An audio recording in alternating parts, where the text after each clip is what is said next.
Olá, gente. Vamos dar início à nossa segunda aula. Hoje ficamos para ver trabalho estatístico, amostra e amostragem. Não tem nada difícil aqui. A ideia é de verdade a gente tentar entender e não decorar. E vamos começar com o trabalho estatístico, tá?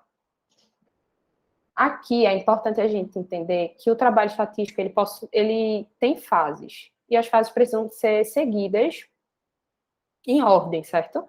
A primeira fase é a definição do problema. Porque eu preciso formular corretamente o problema que vai ser estudado. Pensar se é um problema científico, se é um problema pertinente, e além disso, eu preciso fazer uma revisão sobre o objeto de estudo. Depois que eu definir o meu problema, eu preciso revisar ele. Isso eu posso fazer a partir de observações próprias minhas ou de outros estudos que eu vou pesquisar também.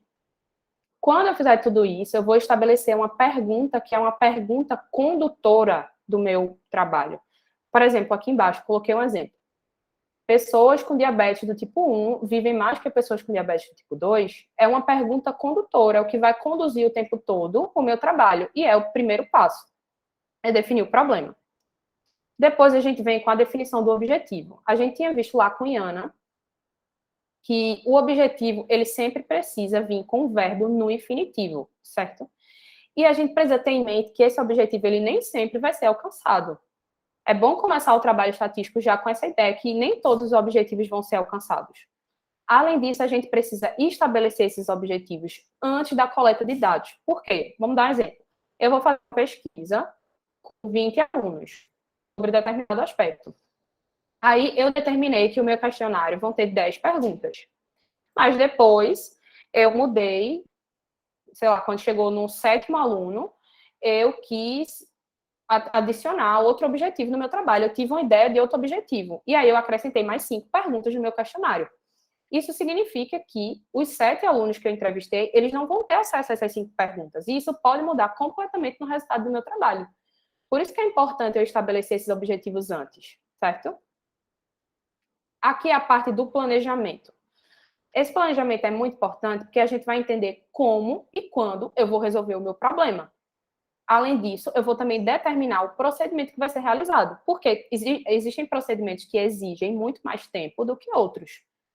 E eu também preciso saber quais vão ser os dados que vão ser coletados e se é um censo ou é uma amostra. Na aula de ontem eu tinha falado para vocês que censo é quando a gente analisa uma população inteira. Então, se eu estiver fazendo um censo, com certeza eu vou precisar de um planejamento de maior tempo e de maior gasto também, porque quando a gente fala em planejamento, a gente também foca na parte de planejamento financeiro, certo? Do trabalho da pesquisa, porque toda pesquisa exige gasto. E quando eu faço uma amostra, com certeza o meu tempo vai ser menor e o gasto também. Além disso, eu preciso me perguntar se é ou não viável eu continuar com o meu trabalho estatístico. E se for, eu vou para a próxima fase, que é a coleta de dados, que é uma fase muito importante. Ela pode ser de 2 tipos. Ela pode ser do tipo primária ou do tipo secundária. A coleta de dados do tipo primária é quando eu, por exemplo, vou no posto de saúde da minha comunidade fazer uma entrevista com os pacientes que são diabéticos. Então, eu estou colhendo originalmente os dados colhidos por um pesquisador, é uma coleta do tipo primária. Já a coleta do tipo secundária é diferente, porque os dados coletados, eles já foram usados. Eles já existem. É como se eu estiver pegando de uma fonte, de alguém que já fez, e eu vou pegar esses dados que já estão disponíveis. Nesse quadrinho, vai ficar bom da gente entender a diferença, porque, vê, na finalidade da coleta, os primários, eles especificamente para o problema em pauta. Já os secundários são também relacionados a outros problemas. O processo de coleta do dado primário, ele tem que ser muito elaborado. Além disso, demanda um custo muito alto e um tempo muito longo. Diferentemente do secundário, que como é algo que já está pronto, é mais rápido, é mais fácil, o custo é relativamente baixo e o tempo o tempo de coleta é muito curto. Mas qual é o problema, né? Quais são as desvantagens dos dados secundários? É como se aqueles dados eles não estivessem adequados para a situação atual do meu problema. Então, eu vou ter uma limitação na relevância e na exatidão para o problema atual. Além disso, os métodos que eu estou utilizando para a coleta de dados, eles podem não ser adequados para a situação. os dados eles podem não estar exatos, eles podem não ser confiáveis, eles podem não estar atualizados. Então, os dados secundários, eles agrupam todos esses problemas de confiança. Se eu faço um dado primário, se sou eu mesmo que estou realizando, eu tenho muito mais confiabilidade no meu trabalho do que eu pegar de alguém, certo? Eu quis trazer exatamente da forma como o Tiago colocou em aula. Ele fez esse esqueminha. E aqui ele falou sobre as fontes de dados. É claro que se eu fizer um questionário de auto-preenchimento ou uma entrevista por telefone, é muito menos qualificado do que eu fazer um teste médico em um paciente. Por exemplo, vou pegar tal paciente e vou testar ele fazendo um exame de ressonância magnética. É algo muito mais específico. É algo que exige muito mais qualidade e também um maior custo. Ele colocou esse esquema justamente para a gente ver essa diferença. Uma entrevista por telefone é muito menos confiável e tem menos qualidade do que uma entrevista pessoal, onde você está vendo a pessoa, você vê qual é a reação, com as perguntas, e entre outros. Aí a gente chega numa parte que são as críticas. Quando eu coletei esses dados, eu posso ter críticas do tipo externas ou críticas do tipo interna. As críticas do tipo externas é quando eu ainda não iniciei meu trabalho e vou testar. Por exemplo, eu vou pegar uma pessoa aleatória da minha casa e vou fazer as perguntas do meu questionário. Vou ver qual vai ser a reação da pessoa, vou perguntar a ela se as perguntas estão claras o suficiente para ela entender, se alguma pergunta não chegou a ferir ela em algum momento. Então, as externas vão corrigir imperfeições antes de aplicar o questionário. Já as internas é quando eu vou verificar a exatidão das informações que já foram colhidas. Então, depois que eu colhi, eu vou ver se os dados que eu digitei não foram digitados errados, se minha tabela não está enviesada para algum lado, e entre outros. Para a gente terminar as fases do trabalho estatístico e seguir com a amostra e a amostragem, as duas últimas fases são muito importantes. A primeira é o armazenamento de dados. Para a gente fazer esse armazenamento de dados, é importante que a gente faça uma tabulação também dos dados para eles não se perderem. E isso pode ser feito de diversas maneiras, através de mapa, através de tabela, de mídias digitais. O importante é que a gente tenha um meio seguro de guardar esses dados.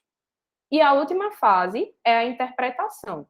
Porque depois que eu peguei todos aqueles dados, defini meu problema, defini meu objetivo, eu preciso tirar conclusões sobre aquilo. Eu preciso saber se a minha pergunta condutora do início vai virar uma afirmação e não apenas uma pergunta. Então, é nesse momento que eu vou poder calcular medidas que vão resumir os dados e vão auxiliar a responder algum problema, que foi o problema que foi levantado lá na primeira fase. Agora a gente vai seguir com a amostra e a amostragem.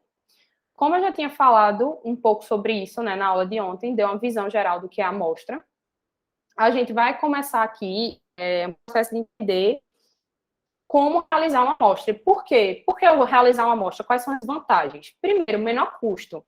Isso faz sentido. Porque se eu tenho uma população que é muito grande, vai demandar muito mais tempo, e tempo é dinheiro, isso vai demandar muito mais dinheiro também para mim. Então, menor tempo e menor custo são dois pontos principais para eu querer realizar uma amostra. Além disso, uma população ela pode ter uma dimensão infinita. Por exemplo, populações do número de ratos. É algo que é completamente finito. Eu não vou conseguir fazer um estudo bem feito com essa quantidade de elementos. Sem falar que eu tenho um maior detalhamento e uma maior atenção. Porque significa que se eu pego uma parte, eu vou conseguir estudar, eu vou conseguir entender aquelas pessoas de forma muito mais detalhada e precisa do que eu ter um todo, certo? E, por último, a gente tem o estudo da população inteira, pode levar a população inteira à destruição. Por quê? Vamos pensar no caso da vacina do Covid. Se eu pegasse todo mundo para testar a vacina em todo mundo, isso seria um perigo. Já que se a vacina não tivesse comprovada que realmente não teria muitos malefícios para o nosso organismo, será que todo mundo entraria em risco? Será que é viável? Certo? Então, por isso que a gente pega uma amostra e testa em uma parte pequena da população. E depois dos resultados do teste, eu vou expandir para todo o resto, né? A próxima pergunta é: o que é necessário para realizar uma amostra? Primeiro, eu preciso explicitar os objetivos para evitar dúvidas. Porque vamos dizer que eu vou fazer uma pesquisa em uma sala de aula sobre exames preventivos de mulheres. Se eu quiser fazer uma pesquisa sobre o conhecimento de exames preventivos, muita gente pode me responder. Inclusive, homens podem conhecer mais do que mulheres, se for uma pessoa que seja da área, que estude mais isso. Mas se eu falar de uma frequência de exames preventivos que são feitos naquela sala, apenas as meninas podem responder sobre isso. Então, é justamente para isso que serve a amostra, para eu pegar aquele grupo que pode responder e ninguém mais pode responder por elas e evitar as dúvidas do meu trabalho. Sem falar que, para realizar uma amostra, eu preciso também definir a população a ser amostrada, porque o tamanho da população está totalmente relacionado com o tamanho da amostra. E eu preciso também escolher as variáveis que vão ser estudadas, preciso especificar o grau de precisão desejado naquela minha amostra, preciso também escolher os instrumentos que eu vou utilizar, a medida de abordagem, preciso também fazer uma análise em relação aos potenciais erros, para não começar já errando, e preciso também fazer uma escolha da unidade amostral. O que é a unidade amostral? É como se fossem as partes que compõem a amostra inteira. A unidade amostral é justamente aquela que vai observar e vai medir as características qualitativas e quantitativas da minha população. Inclusive, eu quis trazer uma revisão do que a gente viu ontem. Ficou cortando aqui um pouco. Mas é basicamente o que a gente viu em aula ontem. Vou voltar. Que é sobre variáveis quantitativas e qualitativas. É importante a gente revisar isso porque ele pode explorar em prova exemplos de variáveis quantitativas e qualitativas. As quantitativas, elas são expressas por números. As qualitativas, não.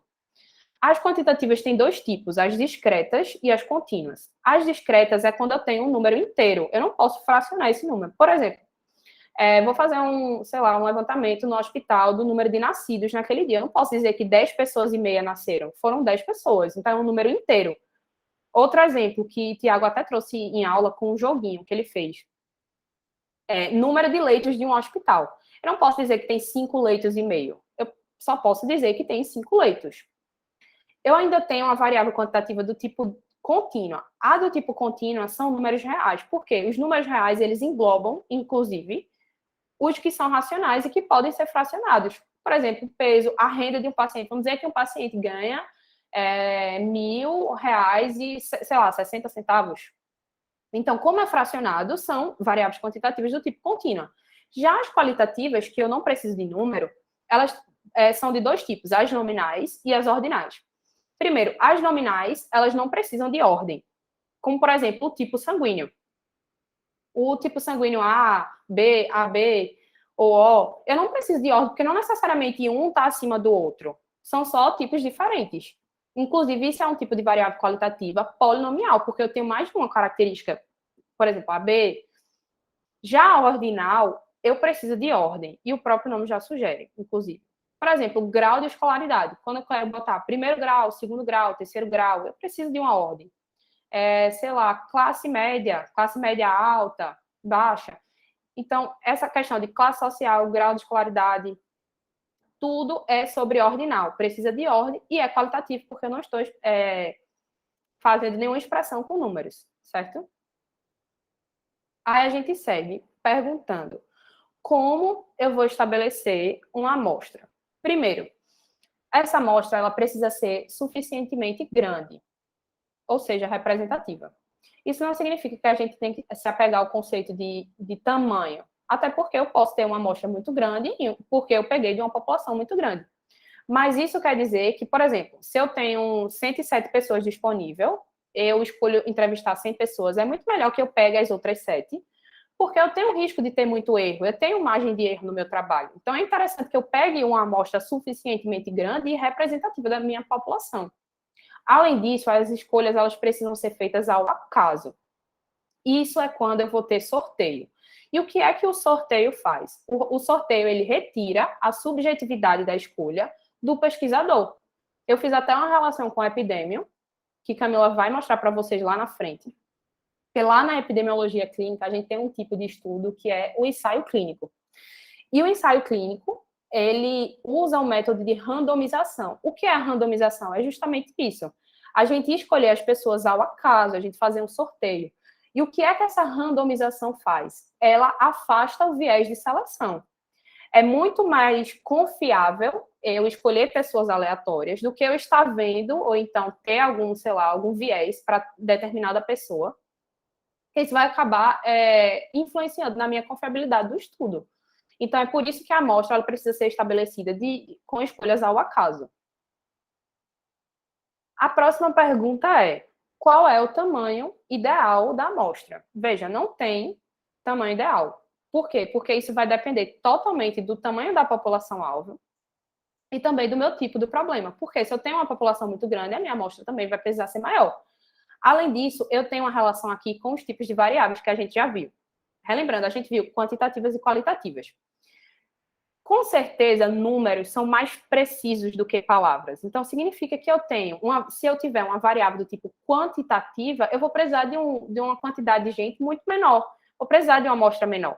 Mas, se eu tenho variáveis qualitativas no meu estudo, eu preciso de uma amostra maior, que seja mais representativa, porque é como se estivesse pegando qualidades e não números. E números são muito mais precisos. Além disso, a amostra, ela tem total relação com o tempo, com a verba, com a mão de obra. Isso tudo vai influenciar no tamanho da amostra. Nesse quadrinho aqui em cima, eu coloquei uma relação que é: o erro, ele tem uma relação totalmente inversa com o tamanho da amostra. Por quê? Porque se eu tenho uma amostra muito grande, significa que eu tenho um erro baixo no meu estudo. E se eu tenho um erro muito baixo, significa que eu tive uma amostra muito grande. Porque quanto maior for a minha amostra, menor é a probabilidade de erro. Já que, mais uma vez, repetindo esse que é importante. Se eu tenho mais pessoas ali, eu estou observando mais, eu tenho mais confiança no que eu estou fazendo. Por isso que o erro diminui. Vamos partir agora para essa parte, que eu não quero que vocês se assustem, certo? Porque o Thiago falou várias vezes em aula que não é para decorar a fórmula, é só para a gente entender as relações que a gente já estabeleceu mais em cima. Então, não decora essa fórmula. Vamos entender, vamos desmistificar ela. Ó, o N é o número de indivíduos da amostra, o Z é o grau de confiança, o P é a heterogeneidade da população e o E é a margem de erro. Veja, se a gente for analisar essa fórmula matematicamente, o N ele é diretamente relacionado ao Z. Por quê? Porque se eu tenho uma amostra maior, significa que eu tenho também um grau de confiança maior. A mesma coisa acontece com o P, que é a heterogeneidade da população. Vamos pensar assim, se eu tenho uma população mais heterogênea, eu preciso de mais pessoas para analisar aquela população, porque são muito diferentes. Eu preciso de uma margem de pessoa maior. Por isso que o N tem uma relação diretamente proporcional com o P. Diferentemente do E, que é a margem de erro. Veja que o E ele tem uma relação inversa com o N. Por quê? Significa que se eu tiver um maior número de pessoas, de indivíduos na minha amostra, eu tenho uma menor quantidade de erro e vice-versa. Então, eu trouxe a fórmula de verdade só para a gente entender essa relação de grau de confiança, de margem de erro, diretamente relacionada com o número de indivíduos, certo? Da amostra. Ó, eu quis tirar esse print da aula de Tiago e ele colocou lá justamente para tranquilizar a gente, porque existem calculadores que fazem esse cálculo, a gente não precisa fazer. Mas entender essa relação é importante.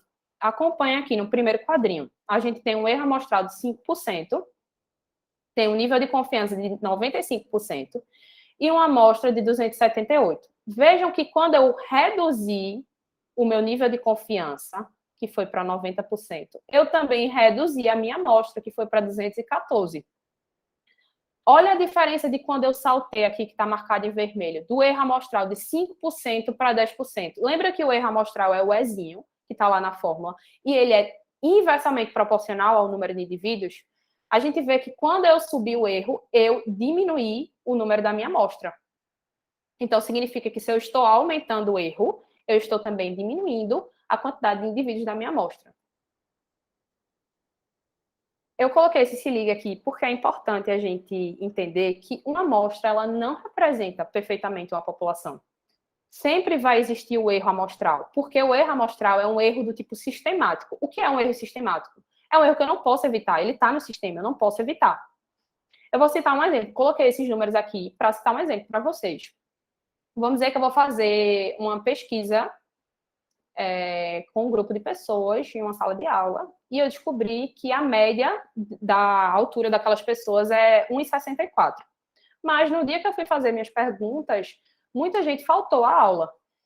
E eu descobri que o Nzinho, que é a amostra, ó, N maiúsculo, população, N minúsculo, amostra, eu descobri que deu 1,70 de altura. O meu erro amostral vai ser justamente essa diferença entre o que eu tinha na minha população e o que eu tenho na minha amostra. E, mais uma vez, a relação entre tamanho da amostra e erro amostral é de sentidos inversos. Por isso que eu coloquei essas setinhas aqui mostrando. Ó. Se eu estou com o maior tamanho de amostra, eu tenho também um menor erro amostral, porque são inversamente proporcionais, certo? Agora a gente segue para a última parte da aula, que é a amostragem. E o que é a amostragem? A amostragem vão ser as técnicas que vão ser utilizadas para obter a amostra. A gente já entendeu o que é necessário para obter a amostra, e agora a gente vai saber sobre as técnicas para a gente determinar essa amostra. Os tipos de amostragem, elas podem ser probabilísticas e podem ser não probabilísticas. Veja, probabilística, como o próprio nome já diz, é quando eu tenho uma unidade amostral da população, N maiúsculo, tendo a mesma probabilidade de pertencer à amostra do N minúsculo. Então, é quando os meus indivíduos eles foram escolhidos através de sorteio. E é o padrão ouro, porque a gente já viu que isso afasta o viés de seleção, certo? Já a não probabilística é quando eu tenho os indivíduos que não foram selecionados por sorteio. E é nesse ponto que a gente vai entender os tipos de amostragem não probabilística, que a gente tem 4 tipos. A gente tem uma amostragem por conveniência. O que é aquela amostragem por conveniência? Na realidade, o que é algo conveniente? Conveniente é algo mais agradável. Então, é quando eu vou selecionar os indivíduos que são mais acessíveis para mim. Isso pode ser mais rápido, ok, mas também pode reduzir a qualidade do meu estudo. Já a amostra por julgamento é quando eu vou fazer uma seleção de indivíduos onde o pesquisador julga ser uma boa fonte de informação. Por exemplo, vou fazer uma pesquisa com a turma MA e MB e vou pegar só os líderes para responder pela turma. Claro que isso pode fazer com que a minha pesquisa dure muito menos em relação a tempo, mas pode ser um julgamento meu de que aquela pessoa realmente seja uma boa fonte de informação. O terceiro tipo de amostra é a amostra por cota. É a principal, é a mais feita. Que é quando eu tenho uma população muito grande e eu vou selecionar um número pré-definido de indivíduo para cada categoria que eu quero pesquisar. É importante que eu tenha proporção, se eu for diminuindo o número desses indivíduos, e é importante também citar que nesse tipo de amostra por cota, eu não faço sorteio. A gente tem os procedimentos de amostragem, isso vai ficar mais claro, não se preocupem, porque lá nos procedimentos a gente tem a estratificada, tem conglomerado, e vai ficar mais claro de entender por cota, certo? E, por último, é a amostra por bola de neve. Eu quis fazer esse desenho aqui para ficar mais claro para vocês. Porque o que é a amostra por bola de neve?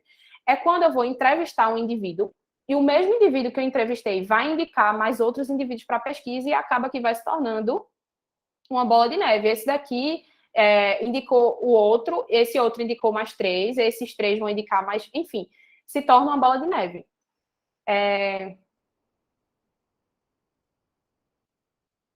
Não temos mais slides. Na próxima aula a gente vê os procedimentos. Vai ficar mais claro essa questão de por cota. Se atentem à questão das quantitativas discretas, quantitativas contínuas, que ele pode explorar isso em prova, é importante. Se tiverem dúvida, falem comigo. Obrigada por terem ficado até o final.